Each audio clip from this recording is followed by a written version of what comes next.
नमस्कार, मी योगेश आणि मी एक कॉन्टिनेंटल शेफ आहे आणि मी जॉब करतो मलेशिया देशामध्ये. मला युनिक डिशेस ट्राय करायला आणि त्यांचे फोटो काढायला खूप आवडतं. तर तुमचं स्वागत आहे अजून एका वीकेंड मिनी ब्लॉगमध्ये.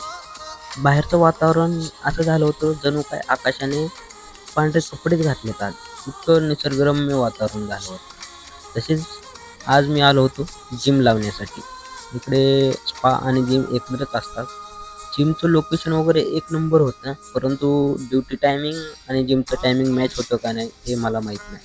त्यामुळे नंतरनं मी इव्हनिंगला ग्राउंडकडे निघालो शूज वगैरे घालून. ग्राउंडकडे जाताना म्हणजे पाऊस वगैरे पडला होता ना, त्यामुळे. नंतरनं ग्राउंडवर आल्यावर हा भाऊ फुटबॉल खेळत होता. भावाला म्हटलं, "मार एक मेसीसारखा गोल." भाऊ काय लगेच मग ट्राय केला बॉल. बॉल फेल गेला. नंतरनं रूमवरती आलो, तर पाऊस पडत होता, विजा पण लागत होत्या. आमच्या गावाकडे पाऊस नाही आणि इकडे रोजच पाऊस पडायचा.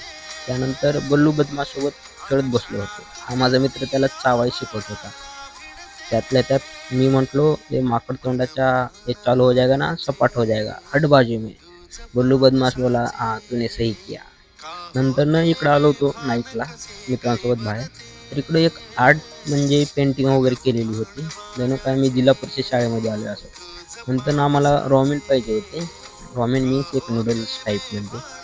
मग ह्यांना काही शोधत नव्हते. मी म्हणलो, "तुम्ही शोधत बसा, मी आलो थोडं चॉकलेट वगैरे बघून." इकडे काय डेअरी मिल्क वगैरे भरपूर चॉकलेट होते व्हरायटीजचे. घ्यायचा विचार होता, पण मला काय आवडत नाही. नंतर लक्षात आलं मला काही गर्लफ्रेंड नाही. त्यामुळं ठेवून दिली तिथंच. इकडे येऊन भावाचं अजून काय म्हणजे ठरलंच नाही कोणतं घ्यायचं. हे मलाच विचारत होतं, "हा घेऊ का?" मी म्हटलं, "घे कोणता तर." त्यानंतर भावाने एक पॅकेट उचलला आणि एक रेड बुल उचलला. नंतरनं बिलिंग काउंटर लावलं. इकडे येऊन भाऊ हसत होता कारण त्याच्या कार्डने पेमेंट करत होतो. कार्डने पेमेंट करून नंतर आम्ही आलो रूमवरती. तर अशा प्रकारे माझा दिवसाचा शेवट झाला. तर आपण आपल्या ब्लॉगचा एंड इथेच करू. चला भेटूया एका नवीन दिवशी, एका नवीन ब्लॉगमध्ये. व्हिडिओ आवडला असेल तर लाईक, शेअर, कमेंट करायला विसरू नका आणि फॉलो करून तुमच्या भावाला सपोर्ट करा. जय हिंद, जय महाराष्ट्र.